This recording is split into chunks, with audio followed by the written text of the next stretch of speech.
C'est les fêtes, c'est Noël, et Noël aux Antilles, c'est gourmandise à fond. Alors, on a au centre de tout, la pièce maîtresse, le jambon de Noël. La manière la plus traditionnelle, c'est de le couper en petits cubes et de le recouvrir de sauce chien et de le servir avec des cure-dents, donc on le mange comme ça, ou en lamelles, hein, certaines personnes le font en lamelles.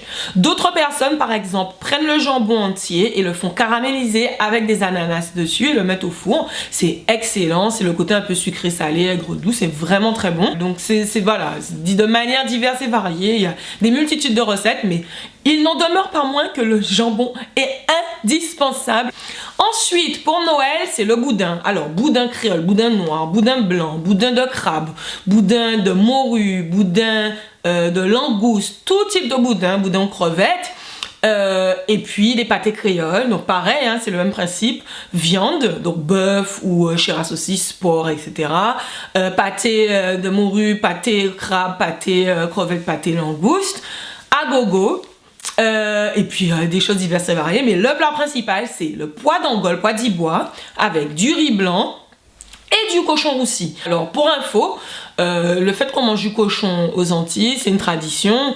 Certaines personnes le font encore, mais de manière traditionnelle, on tue un cochon. Donc on engraisse un cochon toute l'année et on le tue à la période de Noël. Donc on l'égorge, c'est un peu gore, mais c'est comme ça. On récupère le sang du cochon pour pouvoir faire le boudin créole. En fait, on le roussit, c'est vraiment un cochon roussi, bien cuit, bien épicé, pareil, toujours à la mode créole, c'est-à-dire avec le thym, le persil, les cives, le piment, l'oignon, l'ail. Enfin vraiment excellent.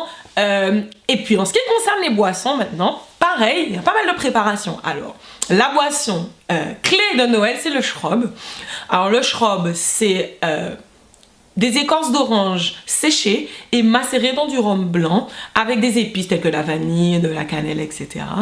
Et en fait, cette macération a lieu jusqu'à ce que le rhum adopte une couleur ambrée.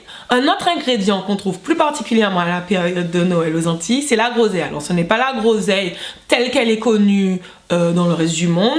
Nous, ce qu'on appelle groseille, c'est ce qu'on appelle aussi le bissap, les fleurs de bissap en Afrique de l'Ouest, sorel dans le reste de la Caraïbe, et le nom scientifique c'est Hibiscus sabdarifa. Donc qu'est-ce qu'on fait de cette fleur de groseille? On la lave, on écorce, donc en fait on enlève les feuilles de ce noyau. Alors certaines personnes le font en jus, certaines personnes de ce jus créent un sirop avec du sucre de canne pour pouvoir ajouter à leur punch. Donc au lieu de mettre du sirop de canne ou du sucre à leur petit punch, ils mettent le sirop de groseille pour se faire un punch groseille. Ou d'autres personnes en fait prennent le jus et le mélangent avec du rhum et avec du sirop de canne ou du sucre et des épices pour faire un punch en bouteille. Donc chacun sa technique, mais en tout cas la groseille c'est aussi vraiment un pilier de Noël aux Antilles. Le lendemain de Noël, pour les Martiniquais plus particulièrement, on fait le pain au beurre et le chocolat. Le pain au beurre, c'est notre brioche locale, tressée. Et le chocolat, c'est en fait un chocolat chaud, bien riche, bien épais. De préférence fait avec un bâton de cacao pur. Et qui est donc servi le matin de Noël, après les festivités. Alors. Donc voilà, j'espère que je vous ai donné une bonne idée de ce qu'est Noël aux Antilles. J'espère que ça vous a inspiré. Et j'espère que cette année, vous allez mettre une petite touche antillaise à votre Noël. Et à très bientôt!